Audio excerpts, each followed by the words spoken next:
Mercedes Benz 300 SLR உலன்ஹார்ட் coupe மர்ம வரலாறு.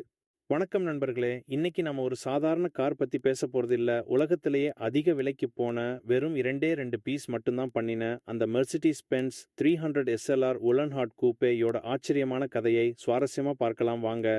Race car, ஆனா சாலைக்கு, born from the race track. என பிறப்பு. இந்த கார் 1980களில் மெர்சிடிஸ் பென்ஸ் ஃபார்முலா 1 ரேஸில் புயலாக இருந்த நேரத்தில் உருவானது. இது F1 ரேஸ் கார் W196ஐ பேஸ் பண்ணின ஒரு மாடல். அவரோட ஐடியா. இந்த காரை பண்ணினவர் மெர்சிடிஸ் கம்பெனியோட டாப் இன்ஜினியர் ரூடால்ஃப் உலன்ஹார்ட் தான். அவர் என்ன நினைச்சாருன்னா, ரேஸ் கார் மாதிரி பவர் இருக்கணும், ஆனால் ரோட்ல ஓட்டக்கூடிய ஒரு கார் பண்ணணும்னு ஆசைப்பட்டாரு. உலன்ஹார்ட் கூப்பே. அதனால அவரோட கனவுக்காக இரண்டே ரெண்டு கூப்பே மூடிய கூரை மாடலை மட்டும் தயாரிச்சாங்க. அதுல ஒன்னு சிவப்பு இன்டீரியர், இன்னொன்னு நீல இன்டீரியர். இந்த ரெண்டு கார்களும் உலன்ஹார்ட் சாருடைய சொந்த பயன்பாட்டுக்காக மட்டும்தான் பண்ணினது. கதவுகளே ஒரு கெத்து. தி ஐகானிக் கல்விங் டோர்ஸ். ஸ்பீடு.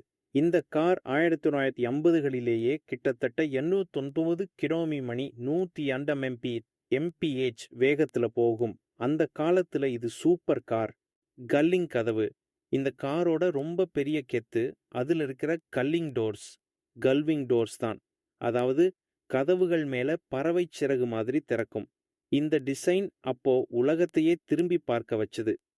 அதிவேக சத்தம். இந்த கார் ரோட்ல போகும்போது சத்தம் ரொம்ப அதிகமா இருந்ததால உலன்ஹார்ட் சார் ஒரு டைம் காருக்கு பின்னாடி ஒரு பெரிய சைலன்சரை மாட்டிக்கிட்டு போனாராம். ஒரு விபத்து. எல்லாம் முடிஞ்சது. த ட்ராஜடி தட் ஸ்டாப்ட் ப்ரொடக்ஷன். 1955 விபத்து. 1955 நடந்த லெமான்ஸ் 24 மணி நேர பந்தயத்துல மெர்சிடிஸ் பென்ஸின் 300 எஸ்எல்ஆர் கார் சம்பந்தப்பட்ட ஒரு ரொம்ப மோசமான விபத்து நடந்துச்சு. அந்த விபத்துல டிரைவர் மட்டும் இல்லாம 800 ரசிகர்கள் கூட உயிரிழந்தாங்க. கம்பெனி முடிவு. இந்த துயர சம்பவம் நடந்த உடனே மெர்சிடிஸ் பென்ஸ் கம்பெனி பந்தயங்கள்ல இருந்து விலகிறதா முடிவு பண்ணுச்சு. ஒரு திட்டம் காலி. அதனால உலன்ஹார்ட் கூப்பேவை நிறைய பண்ணி விற்கலாம்னு இருந்த திட்டம் பாதியிலேயே நின்னு போச்சு.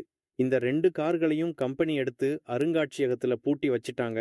உலக சாதனை விலை, த வேர்ல்ட் ரெக்கார்ட் பிரைஸ். ரகசியம் உடைந்தது. கிட்டத்தட்ட 60 வருஷமா இந்த ரெண்டு கார்களும் மெர்சிடிஸ் பென்ஸின் அருங்காட்சியகத்துல பொக்கிஷம் மாதிரி இருந்துச்சு. ஏலம் 2022ல அந்த ரெண்டு கார்கள்ல ஒன்ன சிவப்பு இன்டீரியர் ரொம்ப ரகசியமா ஒரு தனியார் ஏலத்துல விற்க முடிவு பண்ணினாங்க. விலை கேட்ட ஷாக். இந்த கார் வித்து போன விலை எவ்வளவுன்னா 135 மில்லியன் யூரோக்கள். நம்ம ஊர்காசுல கிட்டத்தட்ட RS1 100 கோடிக்கு மேல. இதுதான் உலகத்திலேயே அதிக விலைக்கு போன கார்னு கின்னஸ் சாதனை பண்ணிச்சு. வேற ஏதாவது கார் பத்தி இப்படி தெரிஞ்சுக்கணுமா?